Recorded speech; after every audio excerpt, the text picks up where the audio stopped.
নমস্কার বন্ধুরা। নিফটি এখন lifetime high. 5 December Nifty 168 point plus, Sensex 431 point plus. তাহলে আমরা আগামী সময়ে নিফটি এবং ব্যাংক নিফটিকে কিভাবে ট্রেড করব সেটা দেখে নেব, এবং আমরা 6 ডিসেম্বর কোন কোন বিষয়ের উপরে নজর রাখবো সেটাও কিন্তু একবার দেখে নেব। আমাদের এই দুটো কন্ট্যাক্ট নাম্বার আছে, এই দুটো কন্ট্যাক্ট নাম্বারে আপনারা যে কোনো সময় আমাদের সাথে যোগাযোগ করতে পারেন। এটা আমাদের ডিসক্লেমার। আমরা যে সমস্ত স্টকের উপরে নজর রাখতে পারবো, সিপ্লা আমরা একটু বাই করে কাজ করতে পারবো, জাইডাস লাইভ এবং আইটি মাইন্ডট্রি, আইটিআইএম যার লেখা আছে স্ক্রিপ্টের নেম, সেটা এই দুটো শেয়ারকে আমরা একটু ডাউনে সেল করে কাজ করতে পারি, আর সিপ্লাকে আমরা বাই করে কাজ করতে পারি বা পজিশনাল ট্রেড নিতে পারি। সিপ্লার অলরেডি আমাদের আজকে টেলিগ্রাম চ্যানেলে আমাদের রেকমেন্ডেশন, ঠিক বলবো না, আমরা এডুকেশন পারপাস বলেছি যে এটা মুভিং অ্যাভারেজ উপরে এটা চলছে, সুতরাং এটা বাই হওয়ার সম্ভাবনা আছে। তাহলে চলুন আমরা একটু দেখে নিই। নিফটি নিফটি 20,850, আমরা বলেছি 930, দেখুন দাগ কাটা রয়েছে। আই হোপ এটা দু একদিনের মধ্যেই চলে যাবে, কিন্তু যদি চলে না যায় তাহলে কি হবে সেটা আমরা অবশ্যই একবার দেখে নেব। আমরা বলেছিলাম যে যদি পড়তে পারে, অ্যাকচুয়াল নিফটি ঠিক সেরকম রেঞ্জে একটা মোটামুটি ঘুরছে।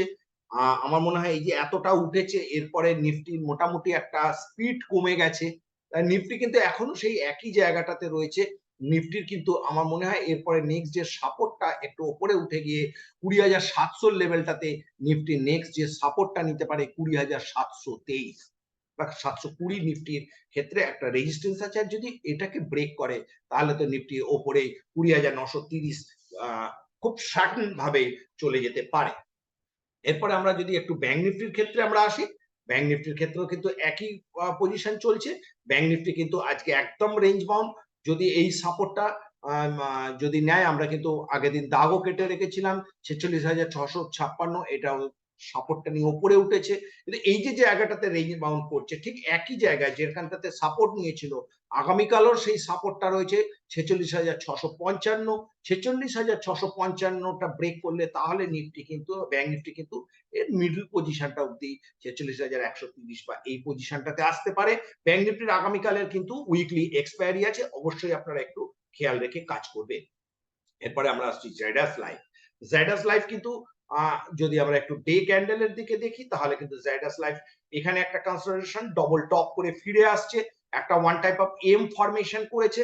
আমার মনে হয় যদি এই জায়গাটাতে 628টাকে যদি সাপোর্ট নিতে না পারে, আর জাইডাস লাইফ 628-এর জায়গাটাতে সাপোর্ট না নিতে পারলে তাহলে কিন্তু 610-এর দিকে জাইডাস লাইফ চলে আসার সম্ভাবনা রয়েছে।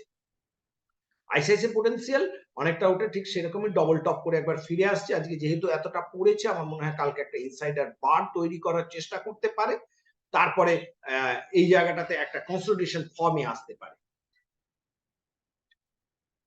এলটি মাইন্ডট্রি, এলটি মাইন্ডট্রি অনেকটা উপরে উঠেছে, কালকে গতকাল লাইফ টাইম হাই করেছিল 5,332, সেখান থেকে একটা প্রফিট বুকিং হওয়ার চেষ্টা চলছে।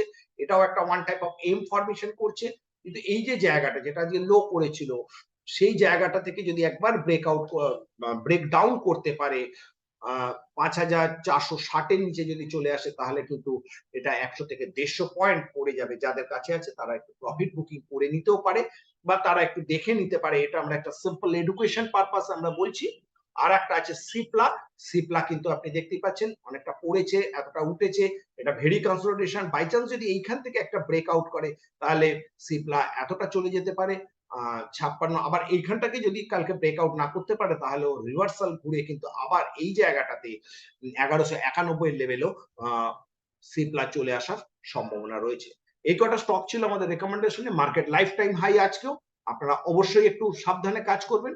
যাদের শেয়ারে প্রফিট আছে তারা একটু প্রফিট বুকিং করার চেষ্টা করবেন। ধন্যবাদ।